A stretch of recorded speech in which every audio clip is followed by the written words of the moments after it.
seem really big for my head. Welcome to Vlogmas episode 7. Yes, so excited, managed to get to 7.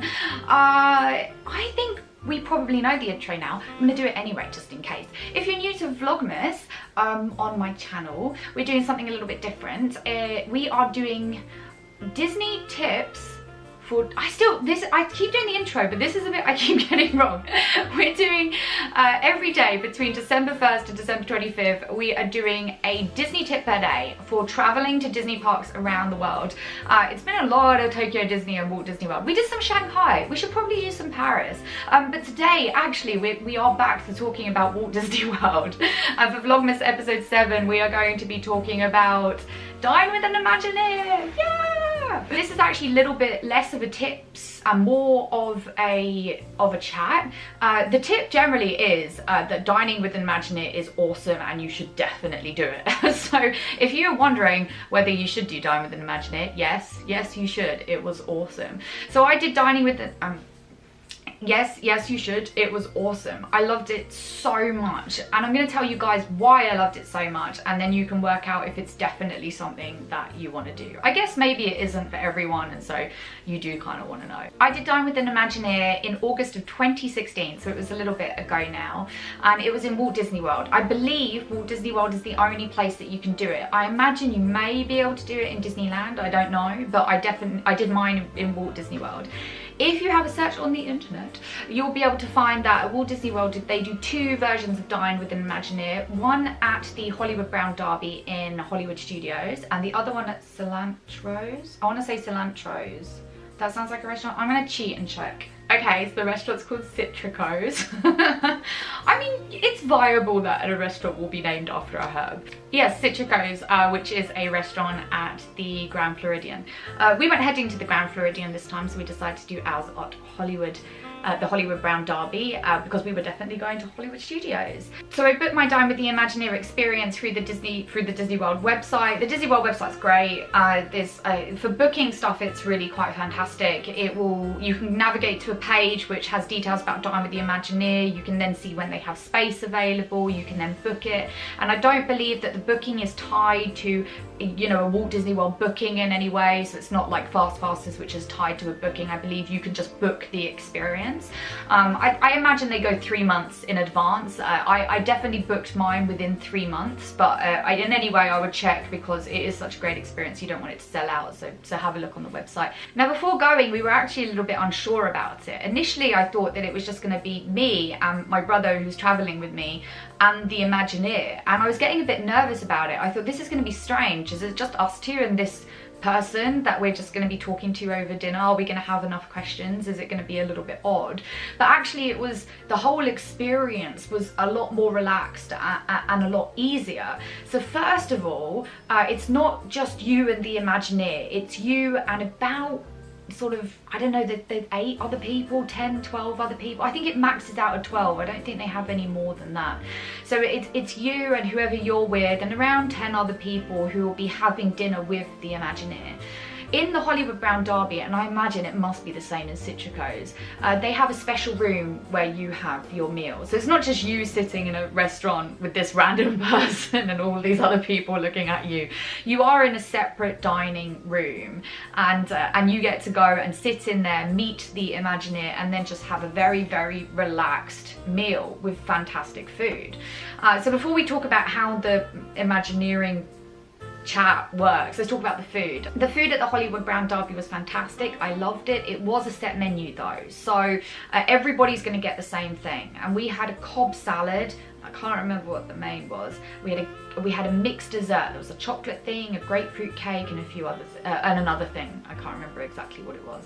I remembered liking. Oh, we had a soup. We had a corn soup as well. That was really good. I like that a lot. There was no variation to the menu unless you had a dietary requirement. If you have a dietary requirement, they will give you substitutions. So if you're vegetarian, I'm sure they'll cater for vegans. I don't know for definite, but I'm sure they would. Or gluten-free or anything like that, they will cater for you, don't worry. But everybody else, it is a set menu. So if you have foods that you particularly dislike, maybe claim that you're allergic to them. It's Disney, they will sort you out though, so it'll be fine. Now to the process.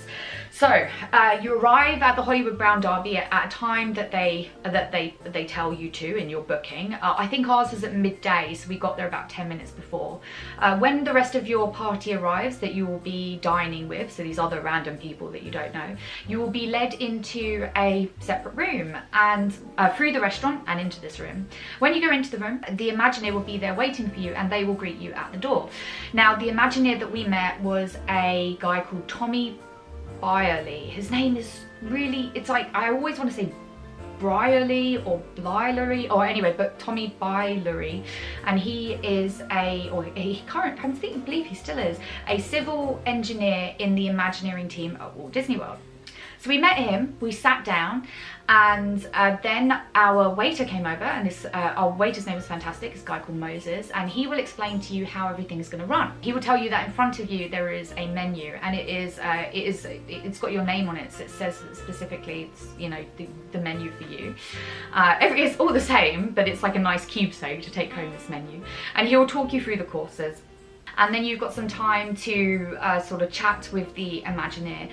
I must say, the Imagineer is prepped, like they've gone through PR training, so they know what to say and what not to say, and they have questions that they're ready to ask you. So please don't worry too much that you're not going to have stuff to ask. They will have things that they will ask you to get the conversation going. As the food is coming, it's being, you know, dished out and you're eating it, but the conversation just continues to grow. If there's any silences, then they have questions. The Imagineer has questions that they'll bring out again, or interesting points or interesting facts that they think that you guys might like to know. They might ask you why you wanted to come to the Dine with an Imagineer, and give you some little inside knowledge and history about things, which was really, really cool. If you have shy people in your party, don't worry about it too much. If you just want to take a step back and then take it all in, that's completely fine. You won't be pushed to ask questions. And what's nice about there being around sort of 12 people is it's very, very easy to do that. If you just want to go and meet the Imagineer and listen to a great conversation about Walt Disney Imagineering, you can do that because there'll be so many other people who are very happy to ask questions. One of the things I was researching before going to Dine with an Imagineer is what type of Imagineers will you get to meet. This is an interesting thing because Imagineering hires so many different types of people that it's a bit, you know, sometimes you're like, will I get a creative? Will I get an engineer? Will I get somebody else? And some people are particular about the type of people that they want to meet or from the Imagineering team. So I said earlier that Tommy Byerly was a civil engineer, and that's great for me because I'm an engineer of a different kind. So I was very happy to meet another engineer and find out some information about that. Other people have told me that they've had librarians. Other people have had some people more from the creative side of Imagineering, but generally it doesn't actually matter.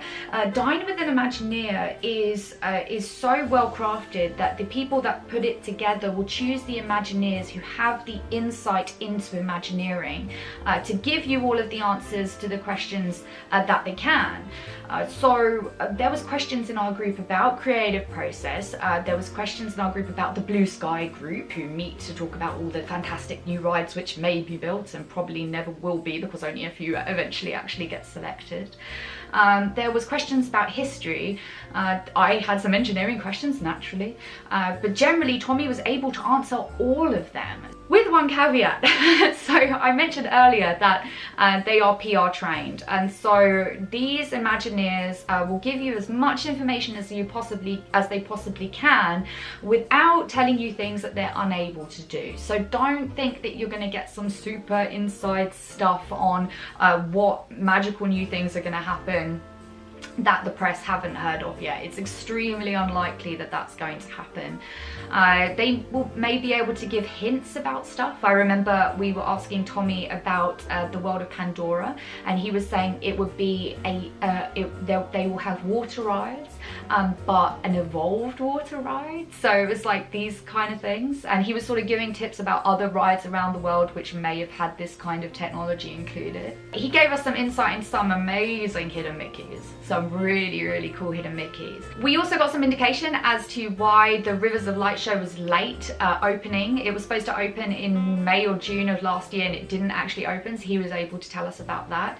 One of the most fascinating things that he told me was about the layout of parks. I really like building sort of parks and theme parks and cities in theme park builder games or city builder games, and so it was really interesting to sort of understand, you know, how they the restrictions of what they need to do when they put a park together and why things have to be the way that they are. The whole experience was around 3 hours, and I'd actually scheduled 2 hours for it, and so when we left at 3 hours we had to run to get our fast pass for Indiana Jones because we were just there for so long. When we did leave, we had a picture with Tommy. We also got a plate, a Disney Imagineering plate that we got to take home with us that came in a special box and another bag.